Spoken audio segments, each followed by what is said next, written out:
The careful wind was never meant to find anything interesting. Subcommander Verath of the Breath Defense Collective had been running patrol routes along the contested fringe for 11 years.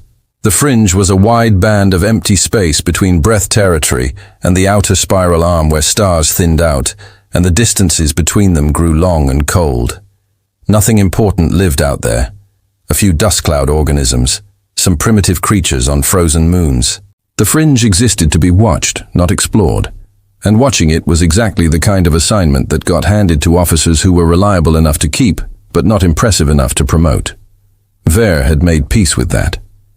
So when Science Officer Dren's console chirped at 3:40 ship time, Verth assumed it was another false reading.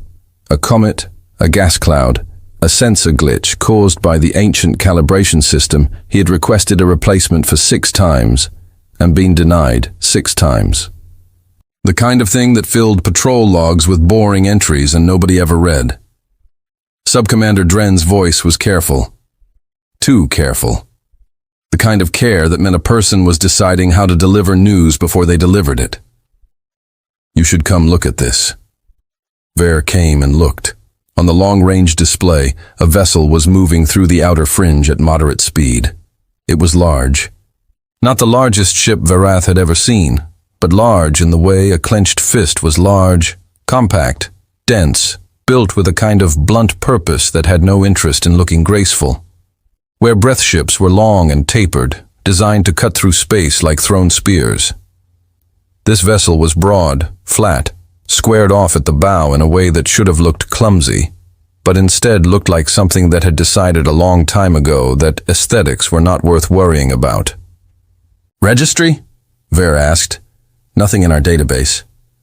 Dren pulled up the enhanced visual. The ship's hull was dark, not painted dark, but the deep faded dark of something that had spent a very long time moving through the black between stars. Along its port side, large letters had been marked in a script Verath did not recognize. He had their translation unit run the characters through its database. ISV Meridian's Wrath. ISV. Dren said that prefix matches human vessel designation formats. Intersystem vessel. Ver looked at the ship. He had never seen a human vessel. Nobody in the VTH defense fleet had seen one in person. Humans existed somewhere deeper in the inner spiral arm, past several other territories, tucked into a cluster of yellow stars that the Breath had no particular reason to visit. They traded with the K. They had some contact with the Sorathi. In the general assessment of Breath intelligence, they were a minor species, moderate technology, no significant military reach, nothing to worry about. That assessment was 60 years old. "Run the full scan," Verth said. Dren initiated the deep penetration scan protocol. It would take approximately 4 minutes to compile a complete profile. Hull composition, weapon systems, power signature, life signs. 4 minutes of standing in silence on a patrol frigate at the edge of nowhere, watching a dark ship move through the dark, waiting. The first results came in at the 2-minute mark. Dren went still. He stood with his back to Verath, looking at his console, and the back of his neck went pale in the way that breath skin went pale, when the body's blood was busy doing other things, flowing to the organs that process threat pulling back from the extremities. Dren, the hull. Dren's voice had become flat. The flatness of a person whose capacity for appropriate reactions had run out and was now simply reading information aloud. "Subcommander, I am going to show you the whole composition breakdown. I have checked it 3 times. The breakdown appeared on the main display. The Meridian's Wrath had 5 distinct hull layers. 5. Ver down twice. Very carefully because he wanted to make sure he understood what he was looking at. The outermost layer was an ablative coating, a material designed to absorb energy by burning away slowly, taking the heat of a weapon strike with it as it went. Beneath that was a composite weave of 2 materials that had opposing thermal properties, which should have meant they could not be used together, but had somehow been combined in a way that dispersed heat sideways rather than inward. Below that was a reactive mesh, engineered to flex and compress under kinetic impact instead of fracturing. Then came solid reinforced plating, then the structural hull itself. Breath warships used 3 layers. Efficient breath warships used too. That is not how ships are built. Ver said no. Dren agreed. It is not efficient. It is the least efficient hull design I have ever seen in terms of material cost. But Sub-Commander, he pulled up a damage tolerance projection. My model estimates that this hull can absorb sustained fire from our primary emitter banks for approximately 47 seconds before the outermost layer is fully destroyed. He paused. And then, there are still 4 more layers. Ver looked at the ship on the screen. It moved at its steady pace. It did not appear to know it was being scanned. The weapons report came in next. Dren read it aloud, which was not standard procedure. Verth did not stop him. He suspected Dren needed to hear the words himself to believe them. Primary weapon systems. 4 distinct types identified. Dren's voice was steady, but only by effort. First, long-range directed energy arrays. 1 dorsal, 1 ventral. Output rating is consistent with a heavy cruiser classification. This ship is the tonnage of a destroyer. A pause. Second, mid-range kinetic lance systems. 6 imp placements on port and starboard facing. Kinetic lances of this output rating are typically mounted on dreadnoughts. Another pause longer. Third, a missile battery. 42 launch tubes. 42. Dren stopped briefly. Fourth, close-range point defense systems. 17 impy placements firing solid projectiles at high velocity. Primitive delivery method. But the rate of fire, he looked up from the console. Sub-Commander. At maximum output, these 17 imp placements can put approximately 9,000 individual solid projectiles per second into a close-range target zone. The bridge was very quiet. 9,000. Ver said per second? Yes. Ver looked at the ship on the display. It moved the same way it had been moving since it appeared on the screen. Steady, unhurried, going somewhere. Power systems, he said. 8 cores. Dren said this the way someone said a number that they had added up wrong 3 times and kept getting the same wrong answer. 8 separate power generation cores. I have identified the primary drive core which is sufficient to operate this vessel at full combat capacity. The remaining 7 appear to be backup systems. He paused. If you destroy the primary core and 6 of the backups, the 8th core alone is still sufficient to power the main weapon arrays. Ver sat down. He had not decided to sit. His legs made the decision on their own and his body followed. And the crew, he said. Dren pulled up the life sign data. This was the part Verth would think later where a sensible officer would have closed the scan, turned the careful wind around, and filed a report from a comfortable distance. This was the decision point. Ver had stood at it and not known it was a decision point until he was already past it. 847 life signs, Dren said. A vessel of this class in standard fleet doctrine would be crewed by between 90 and 140 personnel. The humans are running approximately 6 times the standard complement. Why? I don't know. Dren was quiet for a moment, but the biological data is what I want you to see. Sub-Commander, these readings in any species in our database would indicate severe physical distress. Their core body temperature runs approximately 3 degrees above the point where a breath body would begin showing organ stress. Their circulatory pressure is elevated beyond safe parameters for most known biology. Cortisol levels that in a breath officer would indicate active combat response. He scrolled through the data and the neurological patterns. I have been looking at these for the last 90 seconds, and I can only describe them as... He stopped. Describe them. Ver said anticipatory. Dren said the word slowly. All 847 crew members on that ship register neurological activity consistent with a state of readiness. Not alarm, not stress. Readiness. As if they are waiting for something to happen, and they find the waiting comfortable. Ver looked at the Meridian's wrath on the display. It was still moving steady pace. A destination and no interest in hurrying. They know we're scanning them. Ver said almost certainly their sensor capability is considerably beyond what our profile suggested.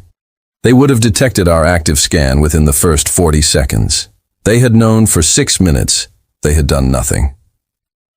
847 beings running hot, neurologically at ease with the prospect of violence, packed into a ship built like an armored fist, just going wherever they were going, under an active scan, doing nothing. Ver opened a communication channel. He sat in the static of an open line and waited. On the display, the Meridian's wrath continued at its pace. 43 seconds passed. Then a voice came through.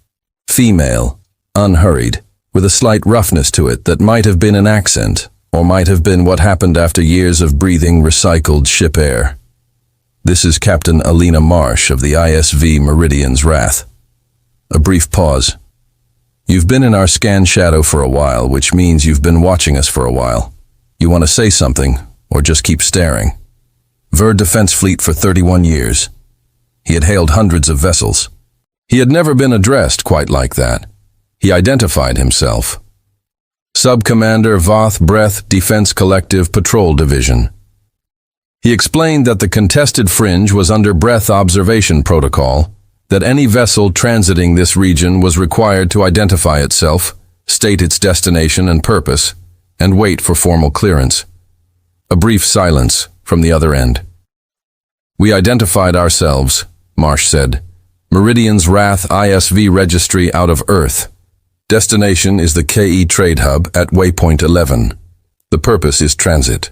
We're cutting through your observation zone because it is 3 days shorter than going around. Another pause, shorter. Do you need anything else, or can we get moving? Ver blinked.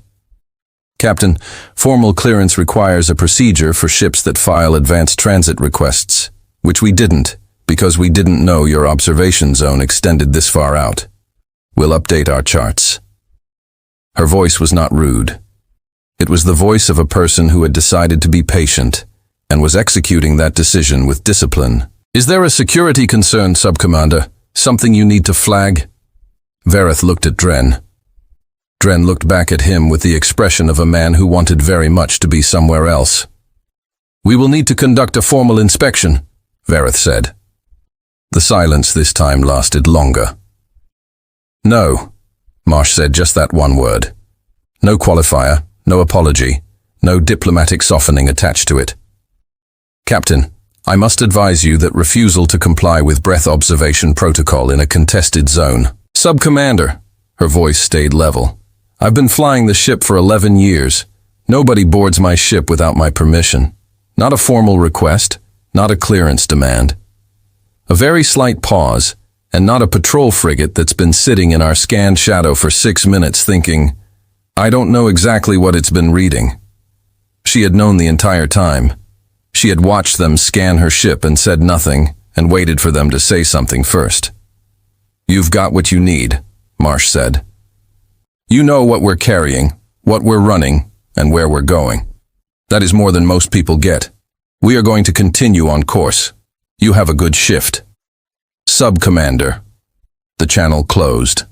Ver sat in the silence of his bridge. Outside on the display, the Meridian's Wrath continued at its pace. Not faster, not slower. It did not look back. He thought about the hull, 5 layers. He thought about the weapons, 9,000 projectiles per second. He thought about 847 beings running 3 times harder than anything in the database, neurologically comfortable in their readiness, riding inside a machine built for the specific purpose of surviving tremendous amounts of damage and continuing to fight. He thought about a voice that had hung up on a breath officer in the contested fringe and hadn't sounded worried about it at all. Dren, he said. Yes, Sub-Commander. Get me a direct line to Fleet Command, highest priority classification. He looked at the ship on the screen and pulled everything we have on the human species. Every report, every trade deposition, every second-hand account, every line. Dren moved to comply. But as he did, one file pulled up automatically in the preliminary search. A KE diplomatic dispatch, 6 years old, flagged and never acted on. A single line from a meth trade envoy's personal notes after a meeting with human representatives. When they smile, it is difficult to remember that they have been at war with something somewhere for as long as any record of them exists. The Meridian's Wrath moved away into the deep dark of the fringe. Subcommander Verath began composing the most important report of his career. He stared at the blank page for a long time before he wrote the first word. He was not sure there were words adequate to what he had just seen. He started writing anyway. The report from Subcommander Verath reached Fleet Command in 6 hours. It sat in the priority queue for 14 minutes before High Admiral Sorin opened it. She read through it once quickly, the way an experienced officer read something to get the shape of it. Then she read it again slowly, the way an experienced officer read something they did not fully believe. Then she called her intelligence division. "Get me to analyze these," she said. "And whoever is responsible for our current assessment file on human military capacity," she paused, "and make sure the file is recent within the last decade." The file was not recent. The most current comprehensive assessment of human military capacity in the Breath Intelligence database was 43 years old. It had been compiled from second-hand reports and key trade records by an analyst whose name Sorin did not recognize, which meant the analyst was either dead or had moved on to other work. The section on human warship design was 3 paragraphs long. It described human vessels as functional in design, but unremarkable in both offense and defensive capacity, consistent with a species in early-stage interstellar development. High Admiral Sorin read those 3 paragraphs and then set the file down very carefully on her desk. She set it down carefully because she wanted to throw it, and throwing it would not help anything. Analyst Thess arrived at Fleet Command within the hour. Thess was thin and older, with the look of someone who had spent the majority of her career in archive rooms rather than briefing halls. She moved without hurry and spoke without decoration, which were qualities Sorin generally liked in analysts. She had been studying human civilizations as her primary specialty for 22 years.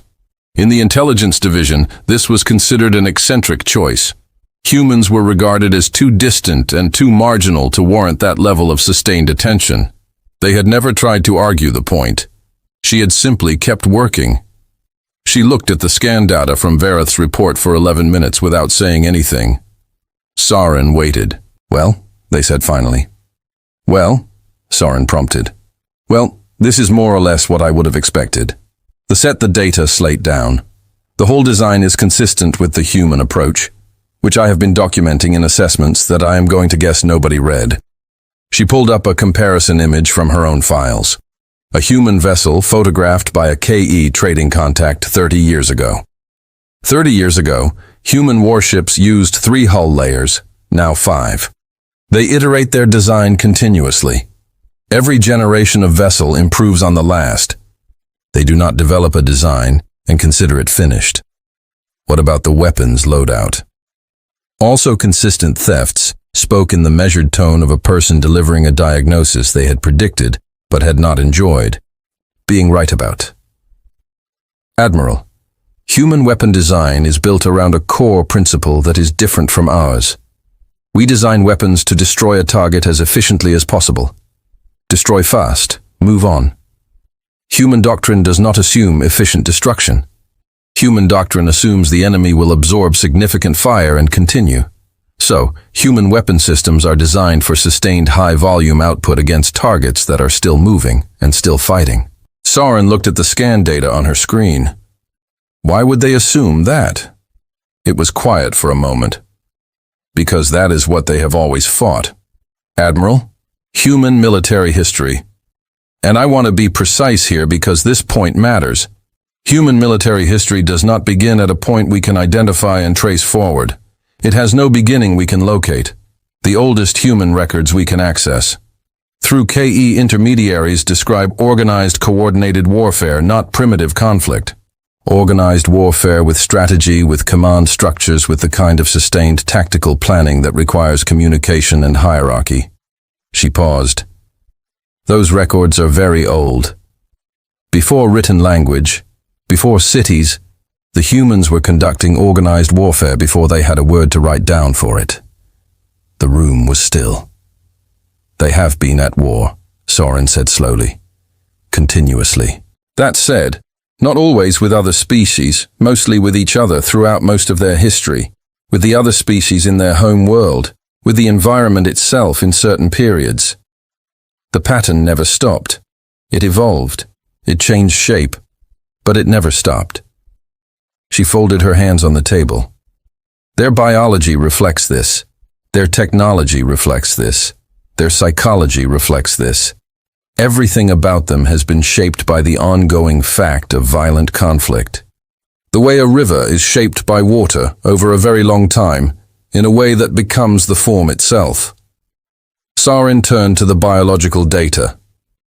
These readings show the crew's life signs. The sat down. Sarin noted this. Analysts stood through briefings as a matter of professional habit. The sitting meant she intended to speak for a while.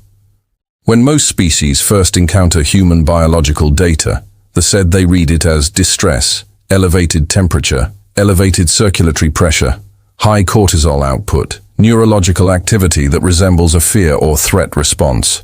They assume they are seeing a species that is chronically unwell or under constant stress. She looked at Sarin. This is the wrong interpretation. Humans are not in distress. That is simply their baseline. Their body runs hot because it needs to run hot. Their circulatory system runs at high pressure because it has to move fast. Their cortisol output is what it is because their species spent a very long time in environments where a slower chemical response meant being dead before you finished having it. She pulled up a breath-body diagram next to a human one. The breath body has one heart, one liver, and 2 kidneys. If you destroy one, the body compensates but is compromised. One primary brain structure. If any of these systems fail critically, the organism fails.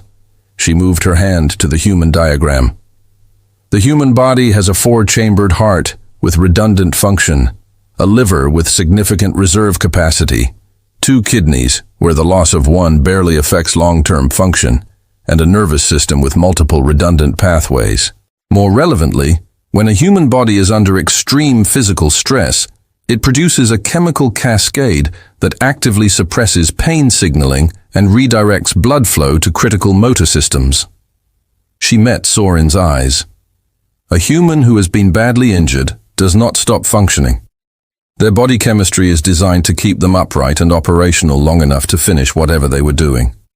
The pain comes later when the body decides the emergency is over. Sarin was quiet for a long moment.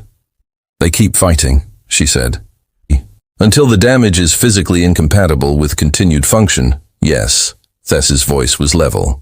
There is documentation from KT observers of human soldiers continuing coordinated combat action with injuries that would immediately incapacitate any species in this database.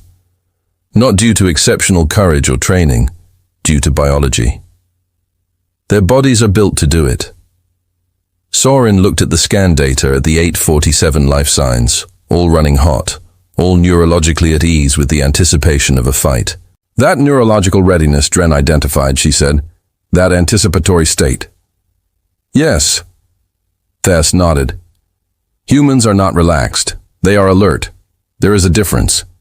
A breath officer who is alert is operating above their baseline.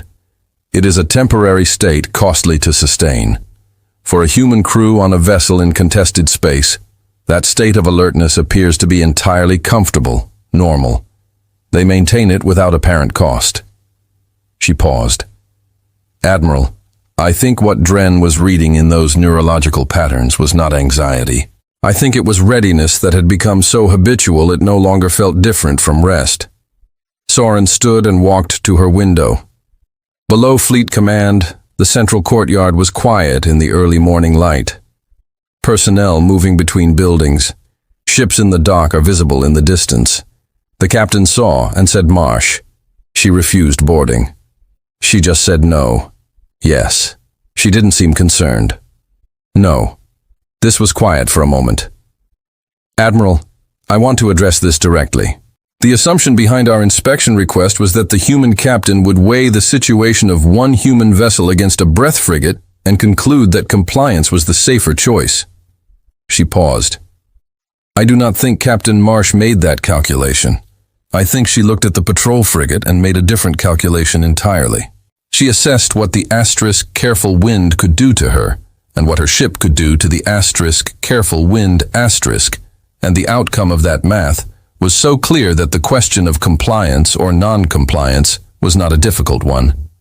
So she said no, because saying yes to something that was not a genuine threat would have been pointless. Soren turned back from the window. She wasn't afraid of us. I don't think she had time to be, the said simply. The math was faster than the fear. On the Meridian's Wrath, dinner was being served. It was a Tuesday by ship calendar. Cooked Decrona had made emergency chili, which was a dense, heavily spiced batch cooked in large quantities from dry stores, and the crew ate it with the resignation of people who had eaten emergency chili many times before and had reached the point of finding it almost acceptable. Lieutenant Commander Dario Tours was in the mess hall with his bowl and a data pad when Ensign Park sat across from him. Park was 23, 6 months out of the academy, still in the phase of her career where things surprised her. Tours could remember that phase. It seemed like a long time ago. "We had contact this morning," she said. It was not a question. The general alert had gone to every station. The breath patrol forgot to say he ate a spoonful of chili. Sub-commander rank. They ran a full scan on us. We scanned back. The captain talked to them and that was the end of it. They scanned us. They ran a full deep scan. 6 minutes, roughly. Torres shrugged. They read everything. Park looked unsettled. "Doesn't that bother you?" Torres thought about it genuinely. The way he tried to do it when the junior crew asked him questions that deserved real answers instead of reassurance. "Not particularly," he said. "We read everything too. Light patrol frig emitter banks, moderate shielding. We could have ended that conversation differently if we needed to. We didn't need to," he ate. "So, we didn't." The Park was quiet for a moment. She got quiet when she was working something through, which liked better than the ones who talked through everything out loud and confused action with thought. The captain said no to the boarding. Park said just no. And they accepted that they didn't have much choice. Torres set down his spoon. "Ensign, the Breath frigate crew knows what their ship can do to us. They know what we can do to their ship. That math has one answer. A good commander accepts the answer and doesn't expend crew to prove a point." He picked up his data pad. "Captain Marsh has been navigating contested zones for 11 years. She knows how to say no in a way that doesn't become a war." Park nodded slowly. "Then, do you think they'll report us?" Tours looked at her. "They've already reported us," he said. "There is a Breath Admiral somewhere reading a file right now and having a very poor evening." He smiled slightly, not unkindly. "That's fine. Let them read. If they come back with a different attitude and more ships, we'll handle it either way." He went back to his data pad. "Finish your chili. Long burn to waypoint 11. Park finished her chili on the bridge. Captain Alina Marsh was at the wide forward viewport with her coffee. Real coffee grown in the ship's small hydroponic bay. Old habit. The mug was older than the habit handle and was repaired twice. Finished worn down to bare ceramic in the grip spot. She liked old things that kept working. She thought about the breath officer's voice. Professional, careful, doing the job the way the job was designed to be done by a system that had not yet had to account for an ISV vessel in its paperwork. She had no particular hostility towards Sub-Commander Varath. He had been doing what patrol officers did. She thought about what his face would look like if he had facial expressions she could read, when he saw what the full scan told him. She had always thought it was useful for new encounters to begin with accurate information. It saved the kind of misunderstanding that got people killed. Lieutenant Osai appeared beside her. "Captain, we're picking up an increase in breath-encrypted communications traffic, high-priority signals moving between the fringe zone and a location the navigation system estimates as a fleet command hub." "When did it start?" "Approximately 40 minutes after our encounter with the careful wind." Marsh nodded. "Log the traffic frequency. If it spikes, note the timestamp." "Yes, sir." A pause. "Should we adjust course?" Marsh looked at the stars. "No," she said. "Wait, 11. 3 days by this route." She drank her coffee. "We stay on course." Osai returned to his station. At the weapons console, Sergeant Pager was running his nightly manual calibration on the point defense systems, all 17 MP placements. He did this every night regardless of what the automated diagnostics said, because automated diagnostics told you what the system thought it was doing, and manual calibration told you what the system was actually doing, and those two things were not always the same. All Green Captain Afir said without looking up. Good, Marsh. She sat in her chair and watched the stars and thought about what the next few days might bring. And the shape of that thinking was not anxiety. It was the same thing. It always was. A clear-eyed look at the road ahead, and a quiet inventory of everything she had available to handle whatever was on it. The Meridian's wrath moved through the fringe, and somewhere behind it, in a priority-coded signal burning fast across the dark, a report was making its way to a desk where a VTH admiral was about to have a very long night. High Admiral Soren made her decision at 200 ship time. After reading Thess's full brief twice and the scan data from the Careful Wind asterisk 3 times, she would send an intercept fleet. Not because she wanted a battle. Soren had been in command long enough to know that battles were easy to start and expensive to finish, and she had no desire to find out what finishing a battle with a human warship looked like in practice. She sent the intercept fleet because she needed the human vessel stopped before it reached waypoint 11, which was a key hub with 17 species in residence. And she did not want the KE or the Sarathi or anyone else to see a human warship transit freely through a zone the Breath had spent 30 years establishing as their observed territory. It was a matter of standing, of signal. She told herself that she assigned Fleet Commander Avi to lead the intercept. Avi had 28 years of service, a record of successful diplomatic resolutions in 3 contested engagements, and the kind of temperament that came across as reasonable on communication channels. Soren wanted this resolved through words, not weapons. She made that very clear in the orders. She also assigned 3 warships to accompany the diplomatic vessel Comstersterisc, because she was not naive, and because Thesis's briefing had not left her feeling generous about unescorted options. The intercept fleet departed within 4 hours. Fleet Commander Ath had read the scan data during the transit. She had read the assessment. She had read the communication log from Vereth's encounter, especially the 43-second pause before Marsh responded and the one word that followed the boarding request. No. Ath was experienced enough to respect what that one word represented. It was not defiance for its own sake. It was a person who had done the math, gotten a clear answer, and declined to pretend the math said something different. She arrived at the Meridian's Wrath's calculated position 28 hours after departure, well ahead of the human vessel's arrival at waypoint 11. Her 3 warships came out of faster-than-light transit in a prearranged formation. 1 ship ahead across the Meridian's path, 1 on the port flank, 1 on the starboard. The asterisk comm words held position 20,000 kilometers behind them. It was a professional intercept formation, triangulated weapons coverage, multiple angles of engagement. She had briefed every crew member on the scan data because she wanted her people to know what they were facing. She wanted no one on her ships to be operating under a comfortable set of wrong assumptions. She opened the Channel ISV vessel, Meridian's Wrath. This is Fleet Commander AIT of the Breath Defense Collective, commanding from the warship Asterisk First Voice of the Deep Asterisk. You are operating in a zone under formal breath observation protocol. You are instructed to reduce speed and come to a full stop, accept escort to Berth Station 7, and permit a complete boarding inspection under Collective Security Protocol 14. She paused. You have 1 standard hour to comply. I am prepared to discuss the terms of your transit at that time. I encourage you to respond. She closed the transmission and looked at her tactical officer. Time to their current position, 43 minutes at their present speed. Commander Ath nodded. She looked at the main display at the shape of the human ship moving toward them from the dark. Same profile as the scan data. Same flat, dense, ugly silhouette. Same steady pace. Keep scanning, she said. I want continuous life signs and power system monitoring. Any change at all, I want to know immediately. The scanning team confirmed.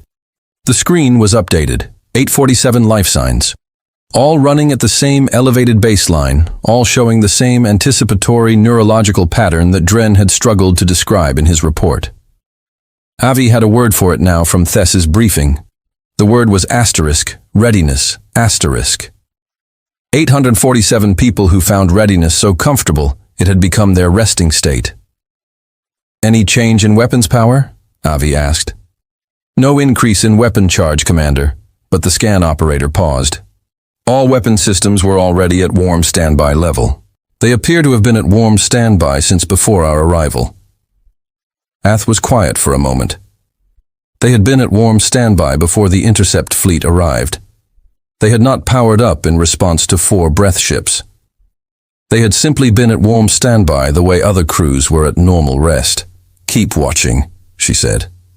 On the Meridian's Wrath, the general quarters tone sounded at 9:14. The tone was a single, clear note, not a klaxon. Captain Marsh had changed the alarm 8 years ago because she had found that her crew responded better to a call for attention than a call for panic. Panic was noise. Attention was useful. 847 people went to their stations without running. In the engine room, Chief Engineer Vasquez brought cores 2 through 8 to warm standby and started pre-running the restart sequences on the damage control systems. She did not need to be told why. She had been doing this long enough to know what 4 ships in a triangulated formation meant. In the medical bay, Dr. Ower set up 3 surgical stations and told his 2 trauma nurses to eat something. Not because he thought they had time for a full meal, because they needed something in their bodies, and he had been in this situation before, and he knew what came next, usually came fast. In the mess hall, which was no longer serving breakfast because the meal period had ended, but which cook Daka had not yet secured for cleaning, Daka looked at the 4 ships on the secondary display screen mounted near the galley door. He pulled out the bread. He started making sandwiches, roast protein from last night's store, pressed flat between dense bread, easy to hold in one hand, the kind of food you could eat standing up between tasks. He made enough for the bridge crew, plus a few extra. You made food when you could. You ate it when you could. You did not know which moment was going to be the last comfortable moment for a while, so you used them while you had them. On the bridge, Lieutenant Commander Tours was running the numbers on the 4 VTH ships. 3 warships, he said. 2 match the medium destroyer class from the database profile, older design, but well-maintained based on the power signature. The 3rd is a heavier escort type, bigger emitters, heavier shielding. And the 4th, back 20,000 kilometers, reads as a diplomatic vessel, light armament, civilian-grade shielding. Ratings? Marsh asked. The 2 destroyers together probably put out weapons fire comparable to our primary arrays. The escort is heavier, its emitters outrange ours slightly, and its shielding is layered. Tours paused, running calculations combined. All 3 warships working together outgun us by somewhere between 25 and 35% depending on their targeting coordination. Their shielding type standard breath 3-layer reactive configuration to look at her. Our kinetic lances are specifically designed for reactive shielding. They go through 3 layers reactive like it is not there. Marsh nodded slowly. Note it. She looked at the formation on the screen. They're good. That's a proper intercept formation. Ath knows what she's doing. Yes, sir. Marsh was quiet for a moment. She looked at the triangulated spread of the 3 warships, at the gap in the formation that would require maneuvering to exploit, at the way the escort ship was positioned to cover both destroyers if one of them needed support. She looked at the diplomatic vessel held back at a safe remove. A good formation, a commander who was hopping for words and preparing for the alternative. She could respect that. Ath's voice played on repeat from the speaker. 1 standard hour to comply. Marsh let it run.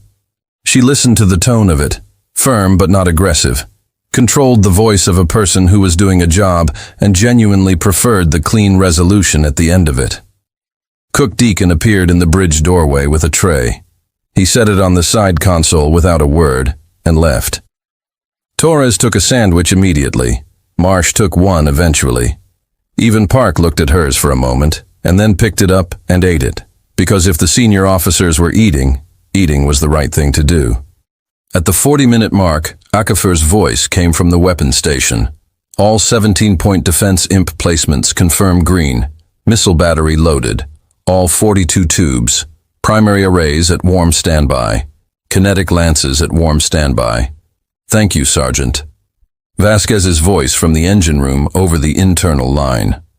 All 8 cores are warm and responsive. I can give you full power to any system within 8 seconds of your order, Captain. Thank you, Chief. The hour countdown ticked downward on the main screen. Marsh watched it with the same expression. She watched most things attentively, considering, making no move toward any conclusion before she had thought it through. At the 58-minute mark, she set down her half-eaten sandwich, wiped her hands, and opened the channel to Fleet Commander Ath. Fleet Commander Ath, she said, I've received your message, and I want to respond directly. She kept her voice level and clear. We decline your request to stop and accept inspection. I want to explain why briefly, and then I want to tell you what I think happens next, if you decide to proceed anyway. She paused to let Avi acknowledge the channel was open. We are in transit. We have committed no hostile act. We are carrying a commercial goods manifest for Waypoint 11. You are welcome to verify this by long-range sensor scan of our cargo hold, and you will find nothing worth 4 warships and a diplomatic vessel. She looked at the tactical display. We did not file a transit notification for this zone because we did not know your observation area extended this far from your nearest station. That was our mistake in terms of paperwork, and I acknowledge it. We will update our charts. But a failure to file a transit notification does not, under any interstellar legal framework I am aware of, constitute grounds for a forced boarding. Ath's voice came back immediately. Captain Marsh, the Breath Collective's authority in this zone is well established. The requirement for advanced notification is posted in the standard transit advisories for this sector. Your vessel's failure to comply.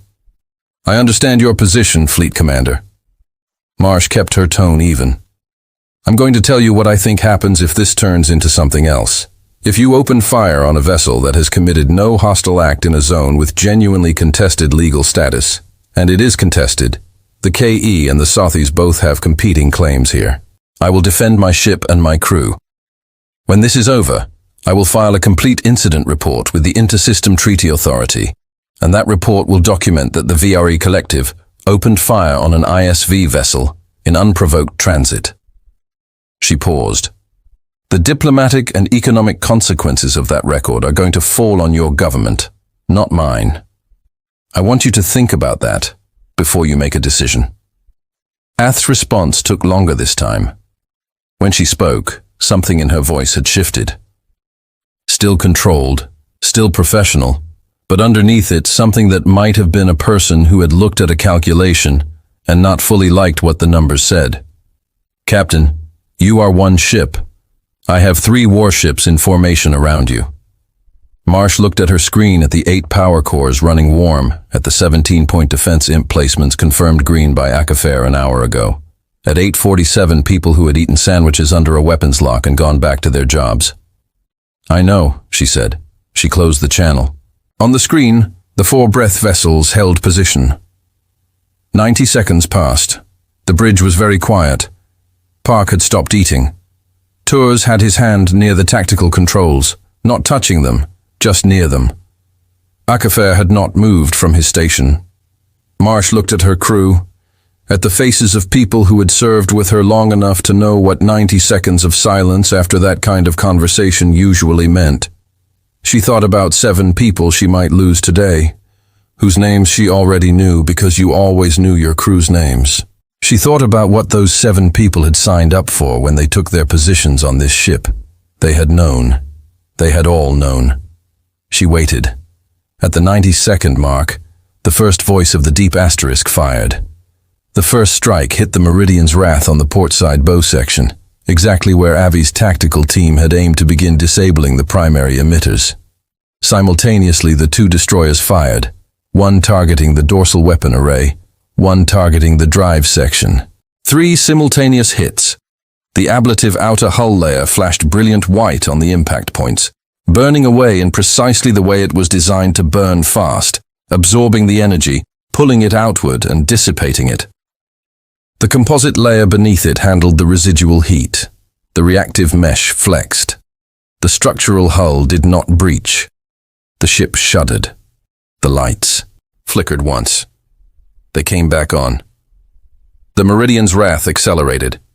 Fleet Commander Ath watched the human ship accelerate and thought for one brief moment that she had miscalculated.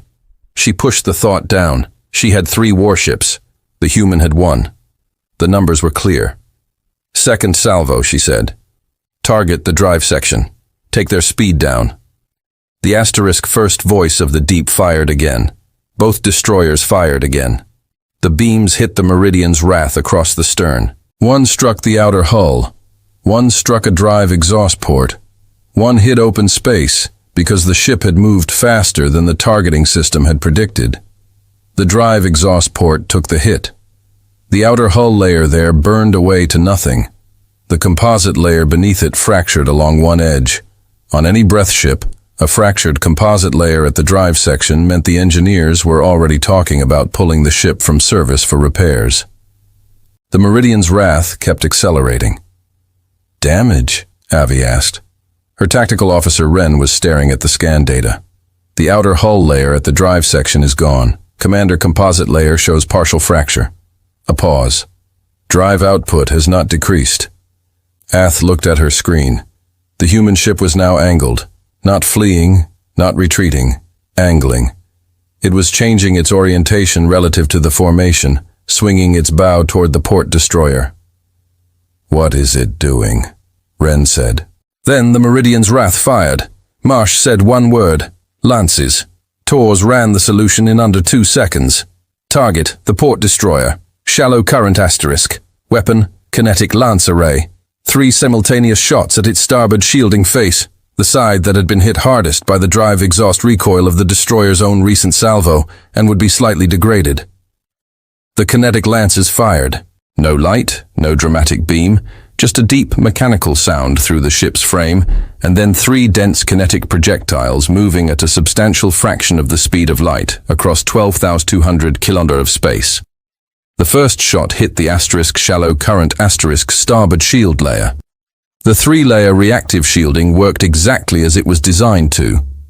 The first layer absorbed, dispersed energy, hardened in response. The second layer compensated for the resonance. The third shot hit before the second layer had finished compensating. The shallow current asterisk S shields did not collapse gradually. They saturated, a technical term for what happened when a shield system received more energy input than its compensators could process and simply stopped processing. And then the kinetic projectile that had been waiting behind the shield saturation point arrived. The explosion was not dramatic from the outside, no fireball.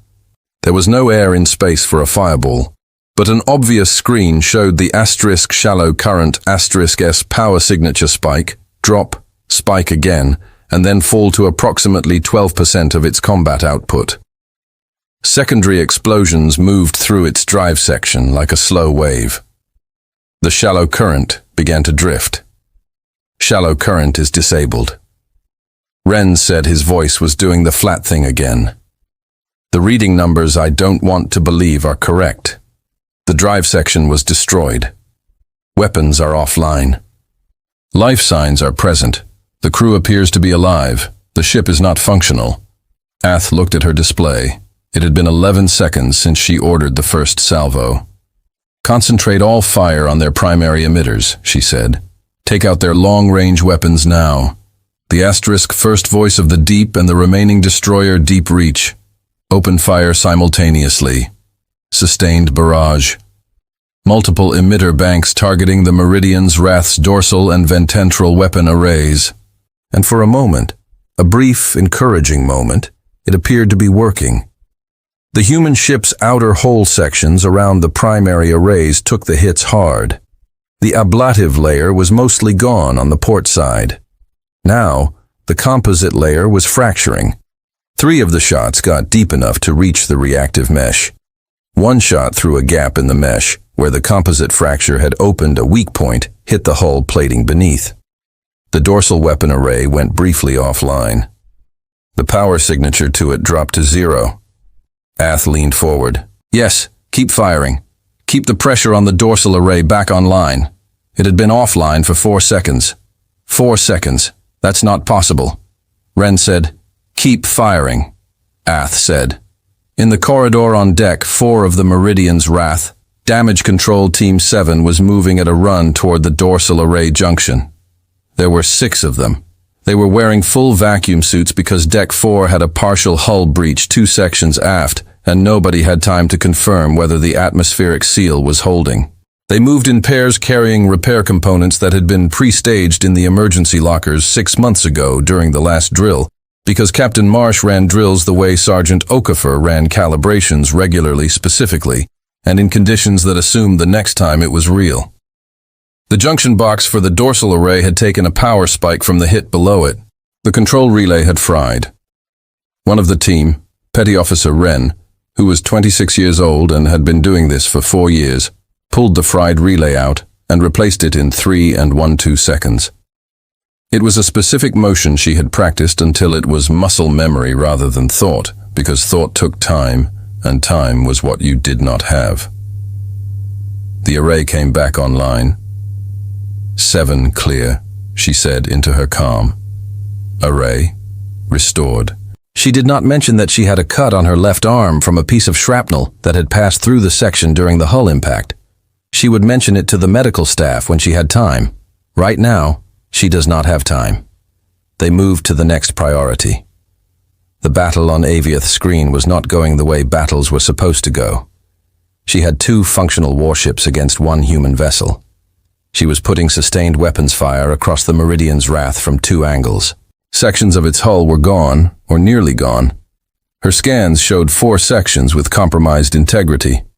1 secondary power relay had been destroyed and apparently rebuilt in under 5 seconds by crew who had pre-stationed themselves for exactly this kind of damage. The human ship kept firing. It was not firing wildly.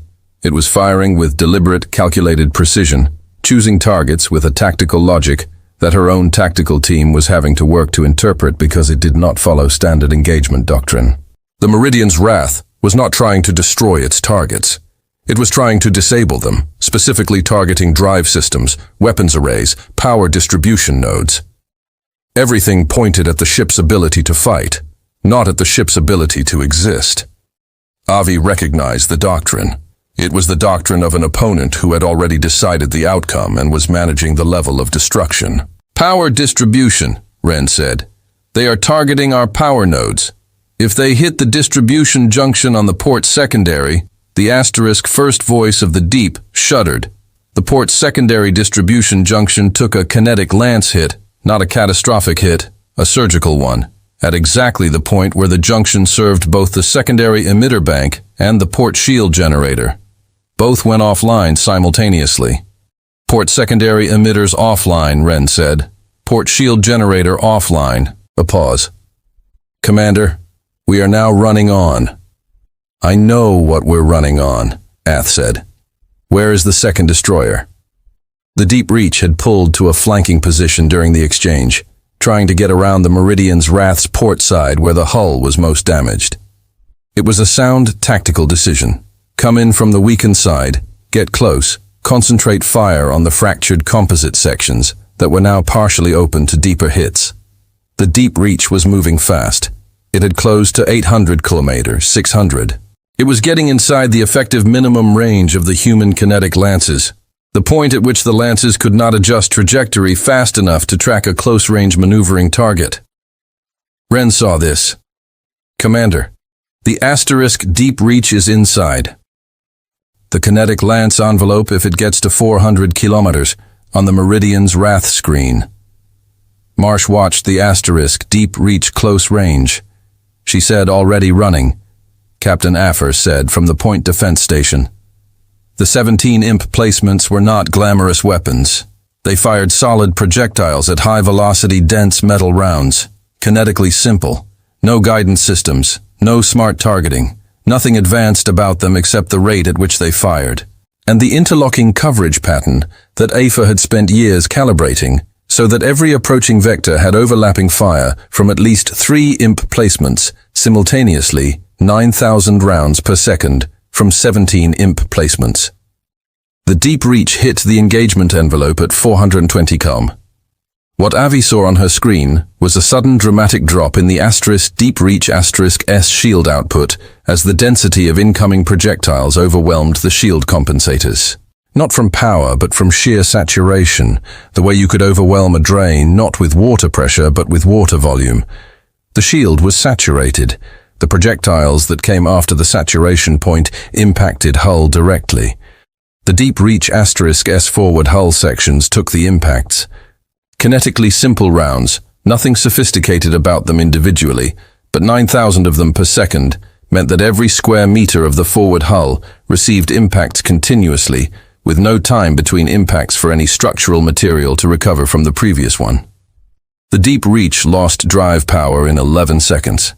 Its power signature fell to almost nothing. It was, for practical purposes, no longer a warship. It was a hull with people inside it, alive, drifting. The battle lasted 9 minutes.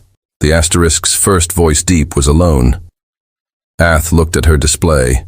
2 destroyers disabled, her own ship with multiple system failures running on reduced capacity, port shields gone, secondary emitters offline.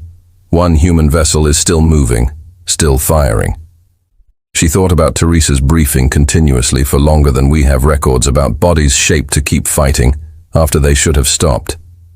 "Retreat," she said. "Commander, retreat. Get us out of the Asterisk." First voice of the deep moved. The Meridian's wrath moved to match. "Their drive is at full output," Wren said. "Commander, they are faster than our current speed with our power losses." "I know." Ath looked at her screen. They were not going to outrun the human ship with a damaged power system. "Can we jump?" "The drive system is partially compromised from the junction hit. I need 4 minutes to confirm the FTL drive is safe to engage." A pause. "Commander, they are closing." 4 minutes. Ath looked at her screen. The Meridian's wrath was 200 kilometers and closing. On the scan, she could see the human ship's weapons at active charge.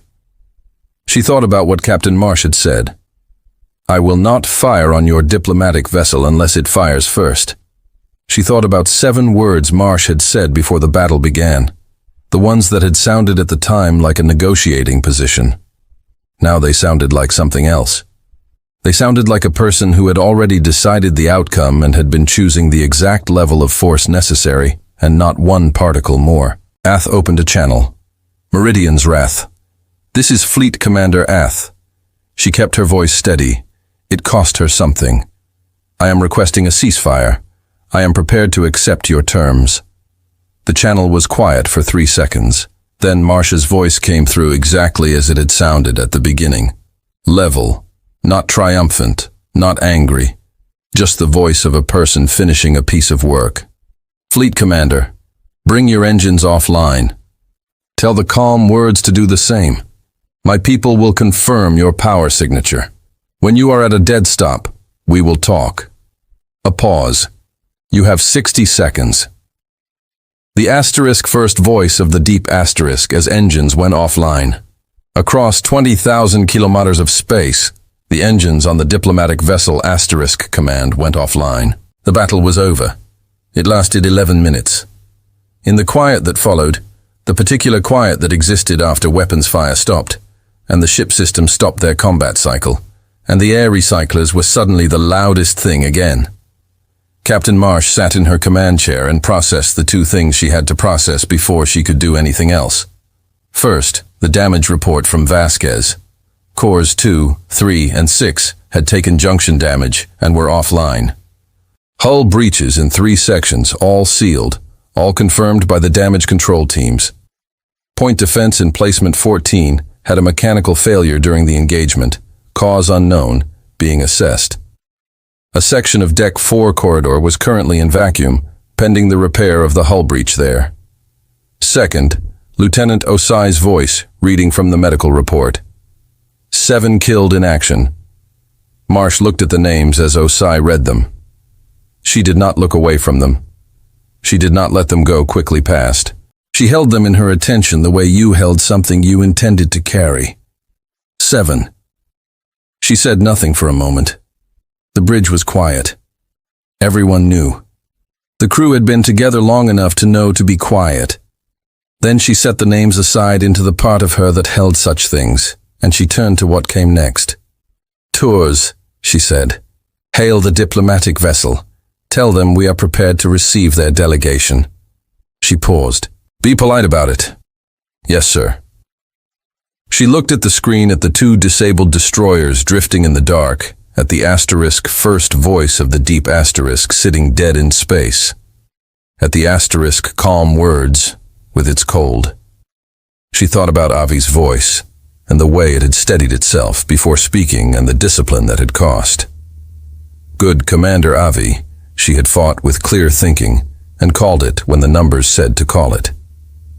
That was the hardest thing sometimes, knowing when to stop. Marsh could respect that too. She reached for her coffee mug. It was cold. She drank it anyway. "Vasquez," she said into the internal calm. "How long for cores 2 and 3? Vasquez's voice came back immediately, carrying the particular tone of an engineer being told a timeline that she did not control was nonetheless expected. 6 hours minimum, Captain. 4 hours, Marsh said. A pause, Captain. 4 hours, Chief. It's going to be loud, Vasquez said. It usually is, Marsh said. She stood, sat down her cold coffee and went to get a fresh one. There was a delegation to receive, a report to write, and a long list of things to do before waypoint 11. As always, she started with the next thing. Ambassador Rylan had been in diplomatic service for 30 years. He had boarded foreign vessels before, trade inspections, treaty signings, mediation visits, intense situations where the word visit carried a great deal of weight, and the act of setting foot on another species ship meant something carefully negotiated. He understood the symbolic power of such moments. He had never in 30 years boarded a ship that had just been in a battle. The shuttle from the calm words crossed the 20,000 kilometers to the Meridian's wrath in silence. Ryland's security escort of 3 officers sat without speaking. The pilot kept her eyes forward. Ryland looked through the forward window at the human ship growing larger as they approached, and he made himself look at it clearly and record what he saw. The port side was burned. The ablative outer hull layer was almost completely stripped away across a long section running from the bow to midship, just gone, consumed in the purpose it had been designed for, leaving the gray composite layer beneath it exposed to space. The composite layer in 2 areas had fractured, showing the reactive mesh underneath, which showed the structural plating beneath that. The ship had been hit hard and repeatedly and in depth. It was moving, not at full speed. With 3 power cores offline, it could not make full speed, but it was moving, making steady way through the dark. And from the drive section at its stern, there was the visible output signature of active thrust. The thing that struck Rylan was not the damage. He had expected damage. The thing that struck him was the activity. Even from the shuttle approach, he could see suited figures, working on the outer hull, small, precise movements. 2 teams visible, both moving efficiently between work points, carrying equipment and components. They were repairing it while it was moving. The shuttle docked. Lieutenant Commander Torres met Rylan at the airlock with a handshake and no particular ceremony. Torres was tall with the compact build of someone who had spent years in a space where rooms were narrow and doors were low. He looked tired in the uncomplicated way of someone who had done something hard and was now doing the next thing. He did not look like a man who had just fought in a battle. "Ambassador," he shook Rylan's hand. "Captain Marsh asked me to show you around a little before we sit down to talk. She thought it might be useful for you to see the ship."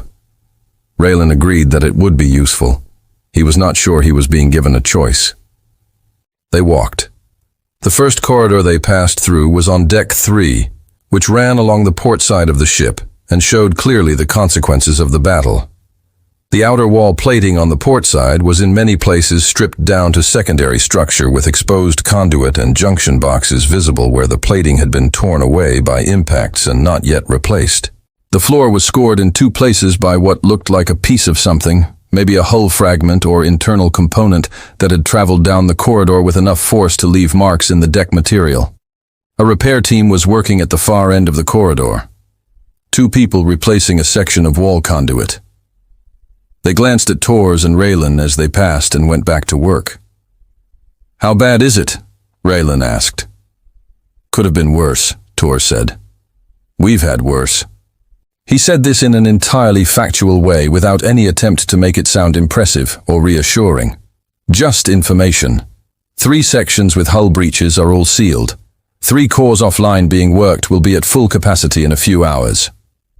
Raylan looked at a hole in the wall plating where a conduit housing had been torn completely free, leaving a space large enough to put his hand through. "In a few hours," he said. "Chief Vasquez is very good at her job." Tor said, "Come on, I'll show you the engine room." The engine room was loud. Not the loud of something going wrong, the loud of something being done fast and with focused energy. Chief Engineer Vasquez had 12 people working in the space around the power core array, moving in patterns that looked chaotic until you watched for a moment and understood that each person had a specific task and a specific position, and the apparent chaos was actually a practice system running at high speed. Vasquez herself was inside the housing of Core 3, which had been opened like a cabinet doing something with components that Raylan could not identify.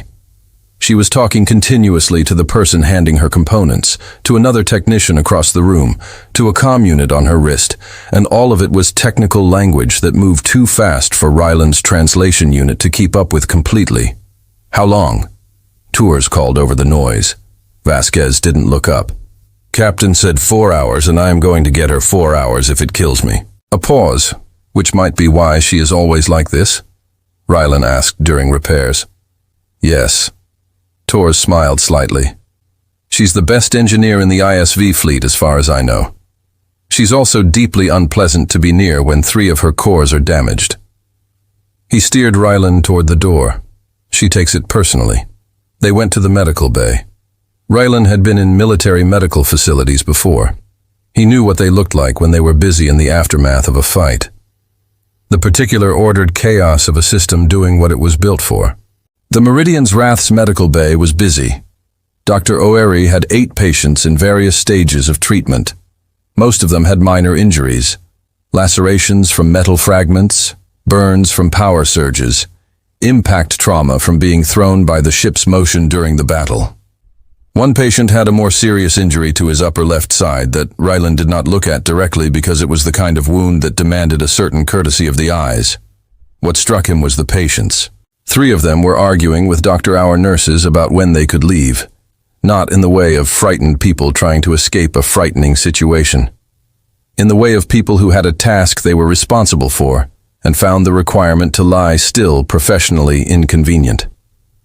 One of them, a young man with a bandaged forearm and what looked like a concussion based on the monitoring unit on his head, was trying to explain to the nurse that the engine room was running short-handed, and he knew the drive coupler system better than any of the other available personnel. The nurse told him without looking up from her work that if he stood up, she would sedate him and he could explain the drive coupler situation to Dr. for prey while unconscious. He lay back down. Raylan stopped at the entrance and looked at the bay for a moment. Torres stopped beside him. "How many?" Raylan said quietly. "Did you lose?" Torres was quiet for a moment. 7, he said. "Kia killed in action."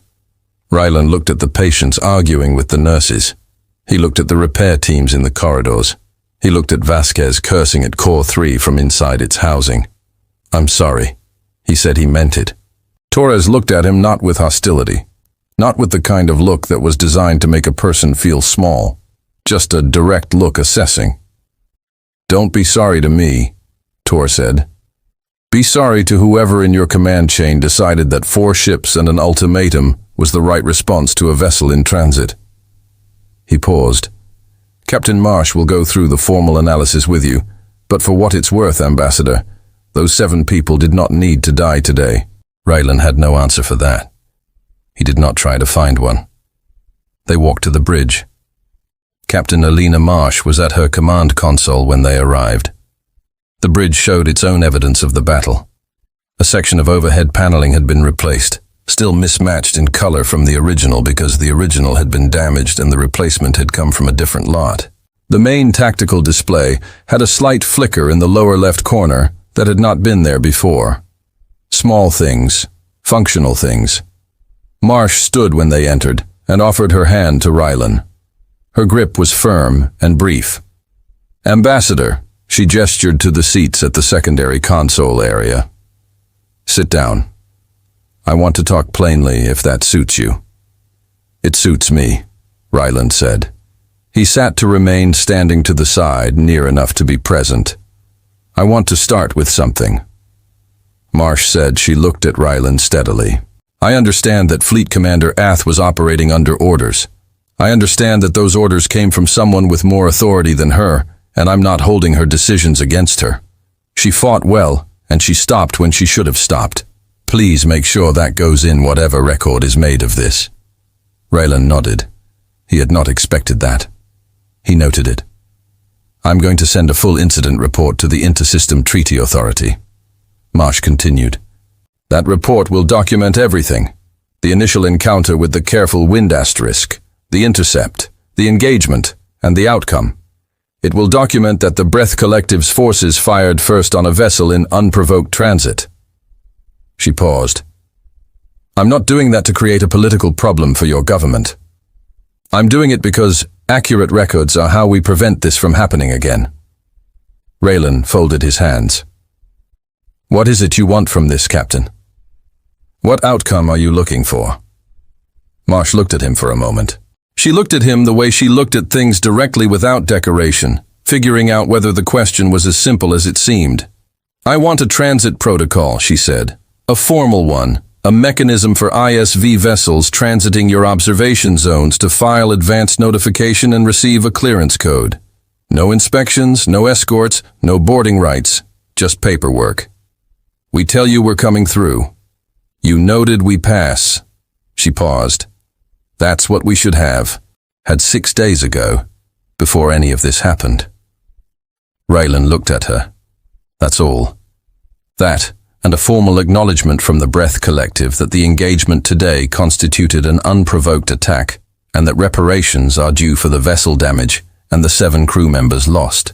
She said this without heat, just the statement of a position. "I want the record to be clean. I want both governments to look at that record and understand what happened." Rylan was quiet for a moment. He looked around the bridge, at the mismatched overhead panel, at Tors, standing with the particular stillness of someone who had been in enough of these conversations to know when to be furniture. The crew at their stations doing their jobs with the matter-of-fact focus of people who had fought a battle 11 minutes ago and were now running navigation projections for Waypoint 11.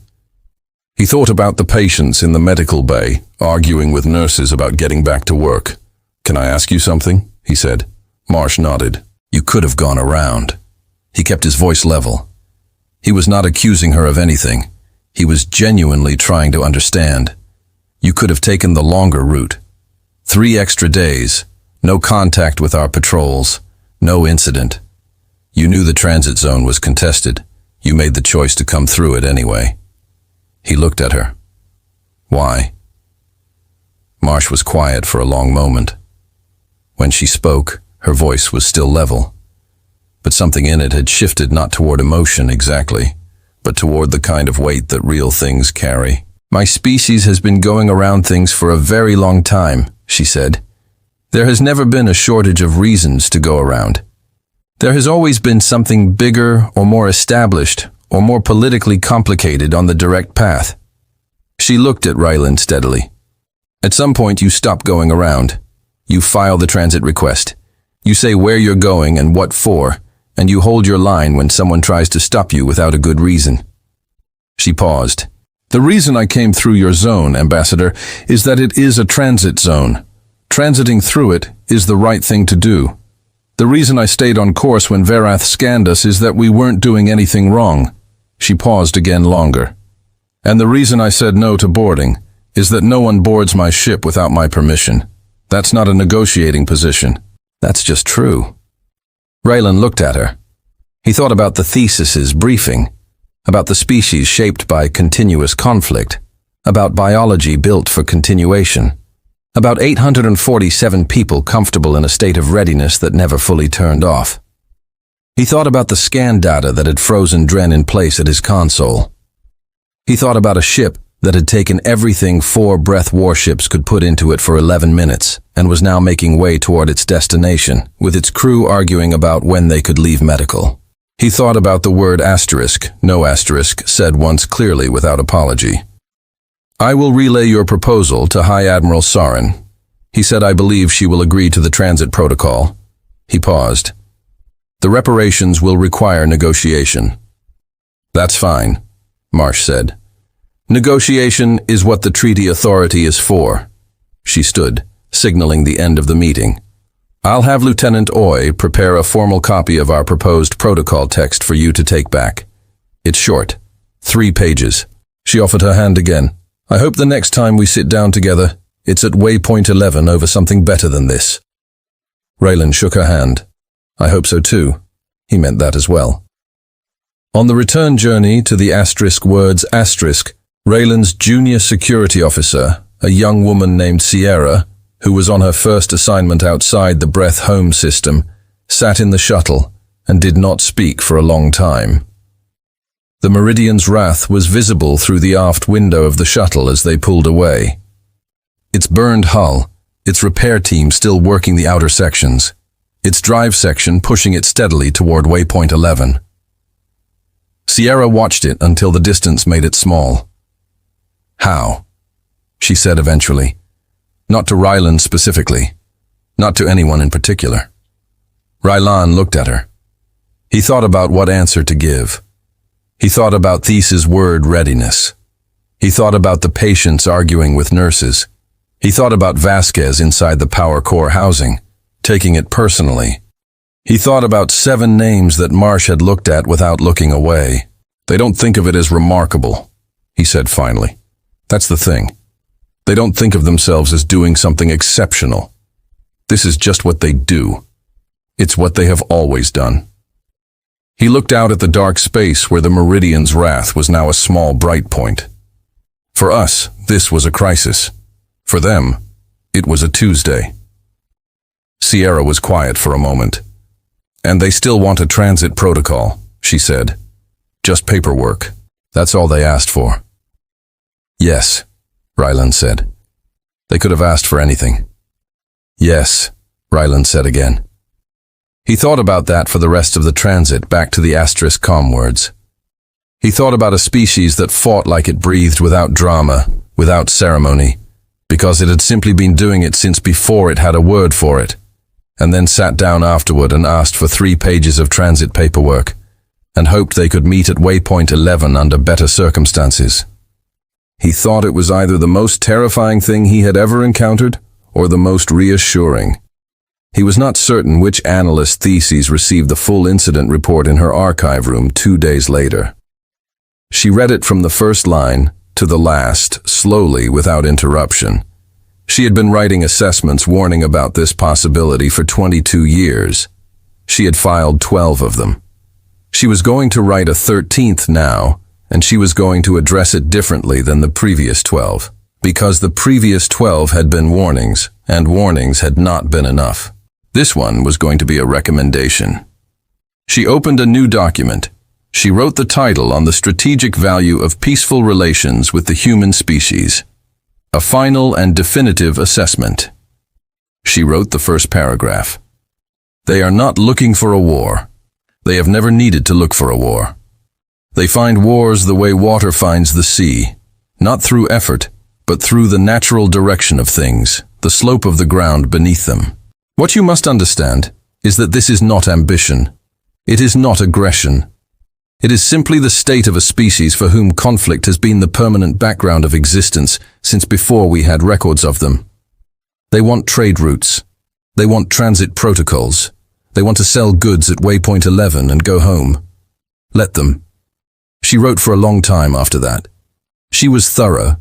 She cited the scan data, the communication logs, the battle outcome, the terms Marsh had requested. She made the argument in every form she could find: strategic, economic, diplomatic, moral. At the end, she added a final paragraph that was shorter than the rest.